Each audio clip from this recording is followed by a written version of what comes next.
तो गाइस कैसे हैं आप सब लोग। स्वर्ड्स एंड स्कार्स के एपिसोड 79 के साथ हाजिर हो। तो इस एपिसोड की शुरुआत में दिखाते हैं डिमोनिक कर्ल के उस मास्टर को दिखाता है कि जिसका एक बाजू हमारे सांगू ने काट दिया था। वो गुस्से के साथ अपने रूम के अंदर प्रैक्टिस कर रहा होता है और अपने सामने वहां पर सांगू को इमेजिन कर रहा होता है। तो वो सांगू की इमेज को इमेजिन करने के बाद वहां पर अपनी तलवारबाजी कर रहा होता है, यानी बार बार उसे मारने की कोशिश कर रहा था, लेकिन एक बाजू के साथ उसे यहाँ पर काफी ज्यादा दिक्कत हो रही होती है अपनी तलवार को कंट्रोल करने में और सांगू के ऊपर अटैक करने में। उसी के साथ ही वहां पर अटैक करते करते वो जब वहां पर पीछे की तरफ गिर जाता है, क्योंकि सांगू वहां पर उसके सामने अपने मर्डरस इंटेंट को रिलीज करता है, जिसकी वजह से अटैक करते हुए अनबैलेंस हो जाता है और वहीं पर ग्राउंड के ऊपर गिर जाता है। तब गुस्से के साथ उसकी तरफ घूर कर देखता है, क्योंकि जब वो उसकी तरफ देखता है तो वहां सांगू सामने से मुस्कुरा रहा होता है। उसे ऐसा लग रहा होता है कि जैसे कि वहां पर उसे वो देखकर मुस्कुरा रहा हो। तो टाकिल बीज होता है वो और भी ज्यादा गुस्से में हो जाता है और कहता है कि इस कमीने को तो मैं बिल्कुल भी नहीं छोड़ूंगा, मैं तुम्हें एक ना एक दिन ढूंढ निकालूंगा और उसके बाद मैं अपने हाथों से मारूंगा। जब किसी के साथ सर्वेंट वहां पर आता है और उसे कहता है कि मास्टर मेरे पास एक न्यूज है। तो वो कहता है कि बताओ क्या न्यूज है। तो सर्वेंट से कहता है कि सर हमने उस लड़के की लोकेशन को ढूंढ लिया, हमें पता चल चुका है कि इस वक्त वो लड़का कहां पर है।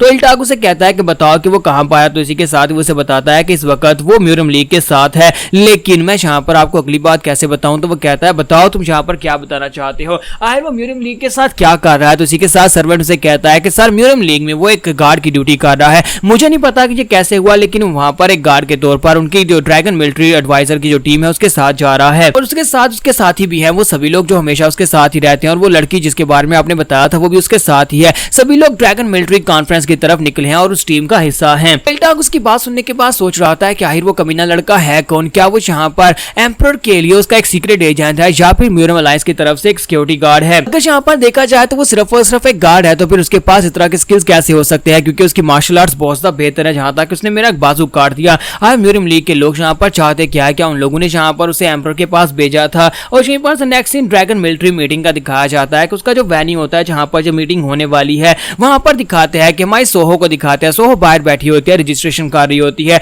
और वहां पर काफी सारे लोग जो होते हैं वो जॉब लेने के लिए आते हैं। तो इसी के साथ हमारे सांगू की मदर अपने बेटे के साथ वहां पर आती है। तो वो उनसे पूछती है कि जल्दी से बताओ कि तुम में से कौन जहां पर अपनी जॉब के लिए अपना नाम लिखवाओ और उसके बाद तुम अंदर जा सकते हो। तो इसी के साथ वो सांगू की मदर से पूछती है कि तुम्हारा नाम क्या है। तो उसे अपना नाम बताती है कि मेरा नाम जियोम सियोन है और साथ ही अपने बेटे के बारे में बताती है कि इसका नाम मूची है, लेकिन मूची वहां पर अपने मुंह में अपनी उंगली डालकर खड़ा होता है। तो ये देखने के बाद सोहो से कहती है कि मैम तुम तो अंदर जा सकते हो, तुम अप्लाई कर सकती हो काम के लिए, लेकिन तुम्हारा बेटा इसे यहाँ पर से जाना होगा। मुझे इसे देखकर लगता है कि ये बेवकूफ है और यहाँ पर किसी काम का नहीं है। तो मदर उसे कहती है कि प्लीज यहाँ पर मेरे बेटे को मेरे साथ रहने दो। हाँ ये बात ठीक है कि उसकी इंटेलिजेंस काफी ज्यादा कम है, लेकिन वो यहाँ पर काफी भारी भरकम शरीर वाला है। अगर यहाँ पर कोई भारी काम करवाना हो तो बड़ी आसानी से कर देगा, उसे पास ऑर्डर देने की जरूरत है और वो सारे काम कर देगा, मैं उसका ध्यान रखूंगी। तो इसी के साथ सोहो से कहती है नहीं मैम प्लीज माफ करना, पर हम लोग इस लड़के को अंदर नहीं आने दे सकते वरना मुश्किल हो सकती है। तो इसी के साथ उसके ग्रैंडपा वहां पर आते हैं और उसे कहते हैं कि सोहो प्लीज इन दोनों को अंदर आने दो। तो वो कहती है लेकिन ग्रैंडपा आपको तो दिखाई दे रहा है कि वो एक बेवकूफ है। तो ग्रैंडपा उसे कहता है कि यही तो बात है, अगर उसकी माँ यहाँ पर काम करेगी तो वो घर के पर अकेला क्या करेगा, वो बाहर जाकर किसी के लिए भी खतरा बन सकता है, यहाँ पर कोई बेवकूफी कर सकता है और अपने आप को नुकसान पहुंचा सकता है।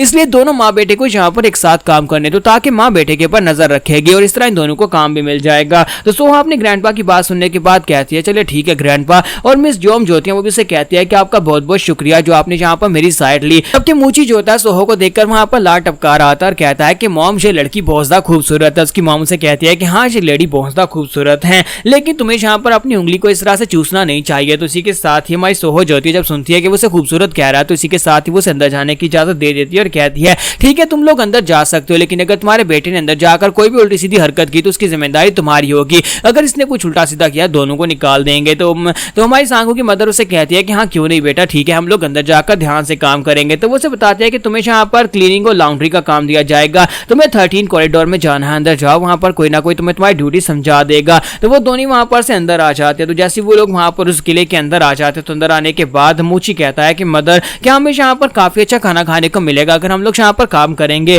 तो आंटी उसे कहती है कि हाँ हम लोग अगर यहाँ पर काम करेंगे तो हमें काफी अच्छे खासे पैसे मिलेंगे और साथ ही हमें काफी अच्छा खासा खाना मिलेगा, हम लोग उन पैसों के साथ अच्छा खाना खरीद कर खा सकते हैं। मूची कहता है मॉम से तो बहुत ही अच्छी बात है, अगर हमें ज्यादा पैसे मिलेंगे तो हम लोग ज्यादा खाना खा पाएंगे। तो उसकी मॉम से कहती है हाँ हाँ ठीक है, लेकिन तुम्हें यहाँ पर बिल्कुल वैसे ही काम करना होगा जैसे हम लोग माउंटेन्स में काम करते रहे हैं। मैंने तुम्हें वहां पर बहुत सारी प्रैक्टिस करवाई थी ना, मैंने तुम्हें प्रैक्टिस करवाई थी बहुत सारे बैरल्स को छुपाने की जिनके अंदर खजाना होता है। हमने खजाने वाले कुछ बॉक्सेस जो थे उनको यहाँ पर छुपाया था माउंटेन के अंदर, अब यहाँ पर भी मैं बहुत सारे बॉक्सेस को छुपाना है जिनके अंदर खजाना होगा, लेकिन जहाँ पर मैं सबकी नजरों से छुपकर ये काम करना होगा। तो वो कहता है लेकिन लेकिन मॉम ऐसा क्यों? तो वो उसे कहते हैं कि ये तभी तो सीक्रेट रहेगा, हम लोग जहाँ पर सभी को सरप्राइज देंगे ना, हम लोग जहाँ पर उस खजाने को छुपा देंगे और जब वो सभी लोग जहाँ पर उस खजाने को ढूंढ कर देखेंगे तो वो बहुत ज्यादा खुश हो जाएंगे। तो ये बात सुनने के बाद मूची कहता है लेकिन हम लोग उन्हें जहाँ पर छुपाएंगे कहाँ पर? तो मदर उसे कहते हैं कि वहाँ पर सामने जहाँ पर कुर्सियां लगी हुई हम लोग उसके नीचे से छुपाने वाले हैं। तो वो कहता है लेकिन जहाँ पर तो बहुत सारे लोग आकर बैठने वाले हैं, क्या हम लोग वाकई में कुर्सियों के नीचे छुपाएंगे? तो मॉम उसे कहती है कि हाँ, हम लोग जहाँ पर कुर्सियों के नीचे उस खजाने को छुपाने वाले हैं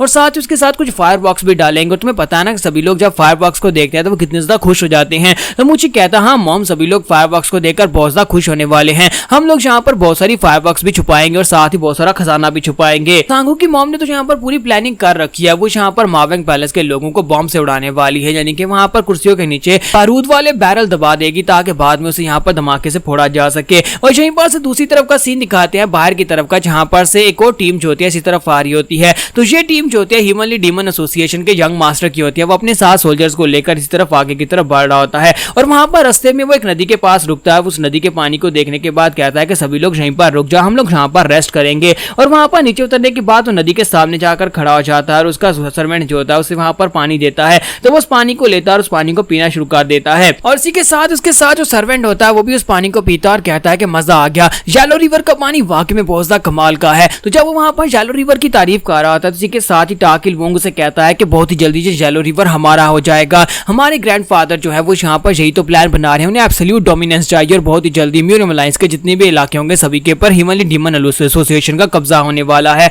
और कभी ये जो येलो रिवर है ये भी हमारा हो जाएगा और हमारे नाम पर बहे करेगा। और ये बात सुनने के बाद सभी लोग सोच रहे होते हैं कि यंग मास्टर के एम्बिशंस वाकई में काफी ज्यादा बड़े हैं। तो इलवोंग उन लोगों से कहता है क्या तुम्हें पता है कि माओ वैंग और माजे के लोग यहाँ पर इस सब में फेल क्यों हो गए? क्योंकि वो लोग यहाँ पर इस पूरी दुनिया को यूनिफाई तो करना चाहते थे लेकिन उनके अंदर यहाँ पर इतनी पावर नहीं थी कि वो लोग ये सब कुछ कर सके। तो मास्टर गू जो कि मावेंग पैलेस से थे और माजे दोनों ही मर चुके हैं और उन दोनों के मरने के बाद अब यहाँ पर ग्रैंडपा की बारी है, क्योंकि ग्रैंडपा भी चले जाएंगे तो उनके बाद अब यहाँ पर हमारी नई नस्ल जो है वो आगे बढ़ेगी, यानी कि अब यहाँ पर मेरा दौर स्टार्ट हो चुका है और बहुत ही जल्दी यहाँ पर मेरी इन सभी इलाकों के ऊपर हुकूमत होने वाली है, मैं इन सभी इलाकों के ऊपर राज करूंगा, वो करूंगा जो ग्रैंडपा नहीं कर पाए। तो सभी लोग उसकी बात सुनने के बाद खामोश होते हैं। तो इसी के साथ ही टाकिल वोंग उन लोगों से कहता है कि मुझे बताओ कि इस बार की ड्रैगन मिलिट्री कॉन्फ्रेंस में हमें अपॉर्चुनिटी मिलेगी या नहीं, क्योंकि मुझे लगता है कि इस बार हमें यहाँ पर एक बहुत ही बड़ी अपॉर्चुनिटी मिलने वाली है जिसके बाद हम लोग पूरी की पूरी म्यूरियम की टेरिटरी के ऊपर कब्जा कर लेंगे। तो वहां पर जाने के बाद हर एक के ऊपर नजर रखनी होगी, हर एक की पावर्स के बारे में जानना होगा,